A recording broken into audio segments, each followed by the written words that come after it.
So ఒక cinema ఉంది కాబట్టి నేను నన్ను కూర్చోబెట్టి అడుగుతున్నారు, నేను చెప్తున్నాను, అది చూస్తారు. It's matter of excitement for millions of people. రే ఏమో టైటిల్ నాకు గడిగడికి నోట్లోంచి అమూల్యోకి వీరుడు అని వచ్చేస్తున్నాయి. బట్ ఆ సినిమా డైరెక్టర్ అన్న ఒక అట్రాక్షన్ మీ మీద కూడా ఉంటుంది కదా, డెఫినెట్గా 100%. బట్ వీటన్నిటికీ మొట్టమొదట కేంద్ర బిందువు కళ్యాణ్ రామ్ గారు కాబట్టి హరికృష్ణ గారు వాళ్ళ పట్ల మీరు యూఆర్ వెరీ 100%. వాళ్ళిద్దరూ లేకపోతే నేను లేను, ఒక డైరెక్టర్గా నేను లేను. నన్ను అంత బ్లైండ్గా నమ్మి సినిమా ఇచ్చారు. Correct, there is no doubt. ఇప్పుడంతా ఇది బిల్డప్ అయిన కాన్ఫిడెన్స్ ఈ రోజున మీ మీద ఎవరికి చెప్పినా కదా. నెక్స్ట్ ఎవరితో చేయొచ్చండి మీరు? మామూలుగా మీకు మైండ్లో ఉన్న హీరోలు ఎవరండి? సార్ వీళ్ళతో చేస్తే బాగుంటుంది, వీళ్ళతో చేయాలి సార్, అందరితో చేయాలని ఉంటుంది సార్. నాకు ఆశ ఎక్కువ, అందరి హీరోలతో చేయాలని ఉంటుంది. బట్ ఏమవుతుందో మనకు తెలియదు. అఫ్ కోర్స్ ఏం జరుగుతుందో తెలియదు. కానీ ఇప్పుడు కొన్ని సెట్ ప్యాటర్న్స్ ఉంటాయి కదా. ఇప్పుడు ప్రభాస్ పాన్ ఇండియాలో ఉన్నాడు, ప్రభాస్. రామ్ చరణ్ గారు పాన్ ఇండియాలో, ఒక అల్లు అర్జున్ నేషనల్ లెవెల్లో. వీళ్ళ ముగ్గురులోని చాయిస్ ఇస్తే ఫస్ట్ చాయిస్ మీరు ఎవరికి వెళ్తారండి? ఇంకేమో తెలియదు సార్, ఆ టైం డిసైడ్ చేయాలి. అంతేనా? Okay, good. మీరంతా present and it is also desirable. ఇప్పుడు యాస్టీస్గా మీ చిరంజీవి గారి ప్రాజెక్టులోనే మీరు మొత్తం టోటల్గా ఇదే సార్, ఇక్కడ చెప్తున్నాను, అన్ని ప్రాణాలు దానిలో పెట్టి కూర్చున్నారు కాబట్టి. అండ్ నిజంగా చెప్తున్నా, మళ్ళీ ఒకసారి చెప్పాను, రెండోసారి చెప్పాను, మళ్ళీ మూడోసారి కూడా చెప్తున్నా, we wish you all the very best. ఎందుకంటే మీ సినిమా బింబిసార్తో అంటే మీరు మొన్న ఎప్పుడో స్టేజ్ మీద చెప్పారు, మనం కథ చెప్పడం కాదు, కంటెంట్ చెప్పడం కాదు, అవతల వాడు దాన్ని ఇవాల్యుయేట్ చేయాలి, నమ్మాలి. ఓ ప్రొడ్యూసర్ ముందుకు సార్, నమ్మితేనే కదా సార్ ముందుకు వచ్చేది అసలు. అవును, ప్రొడ్యూసర్ ఆయన నమ్మకపోతే సినిమా లేదు. మీరు ఎంత క్రియేట్ చేస్తే సో ప్రొడ్యూసర్ హీరో నమ్మాలి. ఎస్, వాళ్ళని నమ్మితేనే సినిమా మొదలవుతుంది. మీరు క్రియేట్ చేసిన కంటెంట్ వాళ్ళు ఇవాల్యుయేట్ చేయలేకపోతే మీరు ఎంత గొప్పది క్రియేట్ చేసినా ఉపయోగం లేదు. అంతే కదా సార్, నాది గొప్పది అనుకుంటా నేను రాసిన ప్రతిదీని. అవును, అది వాళ్ళకి నచ్చాలి. డబ్బు పెట్టింది వాళ్ళు. Exactly.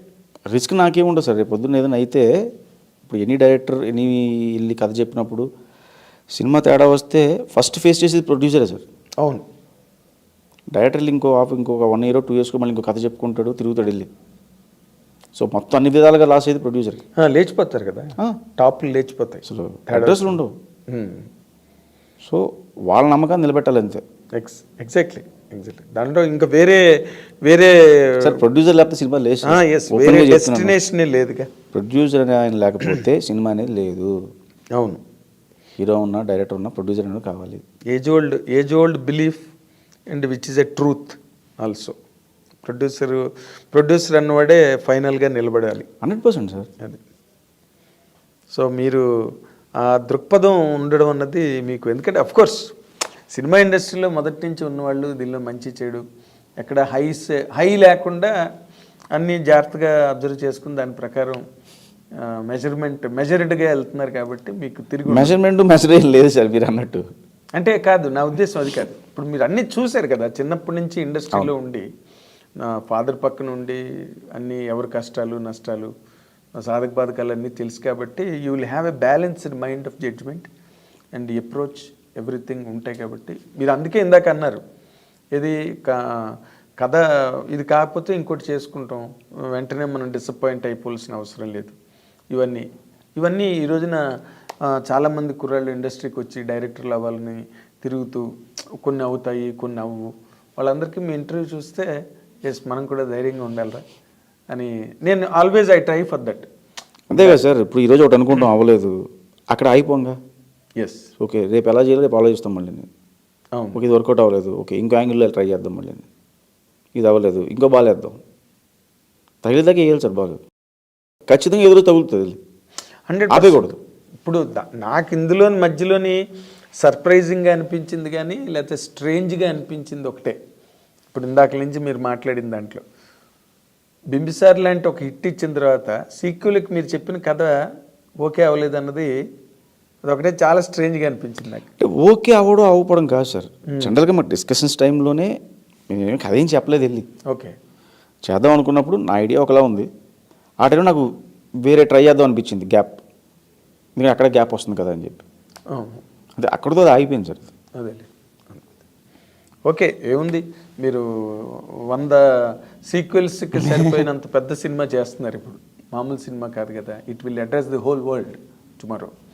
So once again we're with you and we wish you all the very best Vashisht garu. Thank you sir. All the very best. And this is this young director's experiences, feelings, emotions and expressions. మొత్తం టోటల్గా చిరంజీవి అనే megastar Chiranjeevi అనే